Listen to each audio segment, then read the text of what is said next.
कधी कधी सगळी कामं सोबतच येतात आणि मग आपली तारेवरची कसरत होते. तसंच आज झालं.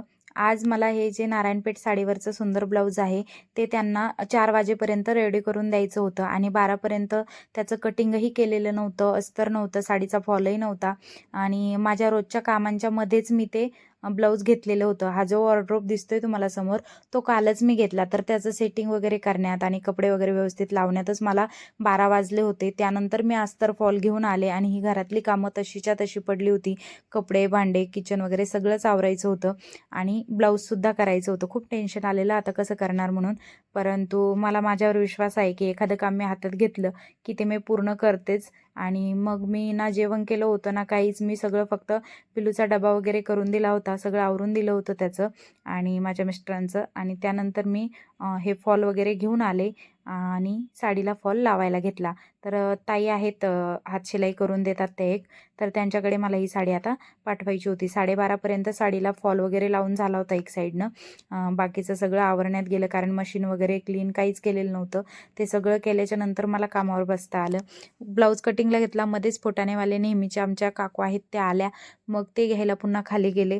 वरती आले, ब्लाऊज कटिंग करून ब्लाऊजला प्रेस करून घेतलं. प्रेसने काय होतं की पटकन ब्लाऊज शिवलं जातं, म्हणजे ना घड्या वगैरे पडत नाही, काहीच नाही. म्हणजे आपण पटकन पटकन शिवू शकतो आणि त्यात कापड पण हे कडक होतं त्यामुळं ब्लाऊज पटकनच होणार होतं.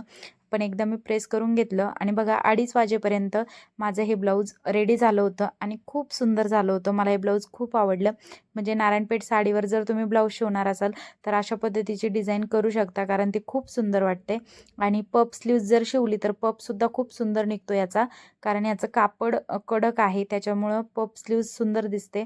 तर अशा पद्धतीनं बोटनेक केला होता आणि खूपच ओव्हरऑल छान झाला होता ब्लाऊज. आणि साडीसुद्धा ताईंनी हातशिलाई करून पाठवून दिली. म्हणजे 2:30पर्यंत माझं हे सगळं झालं होतं. मग सगळ्यात अगोदर मी जेवण करून घेतलं आणि जेवल्यानंतर सगळी कामं आवरून घेतली. सगळं टोटल क्लीन केलं घर वगैरे आणि किचन वटा आणि झाडायचं वगैरे होतं ते सगळं करून घेतलं. आणि जे जुनं कपाट आहे ते रात्री आम्ही पाठीमागे ठेवले, ते गावाकडे पाठवायचे. तर बघा ना म्हणजे कशी गंमत असते. नवं आलं की जुनं अडगळीला पडतं असं म्हणतात. त्याचाच आज प्रत्यय आला. त्यानंतर 4 वाजता पिल्लू ट्युशनला गेला. तर तो पोहोचेपर्यंत त्याला मला बाय करायचं असतं, त्याशिवाय तो जातच नाही. आणि 4पर्यंत माझी सगळी कामं आवरली होती.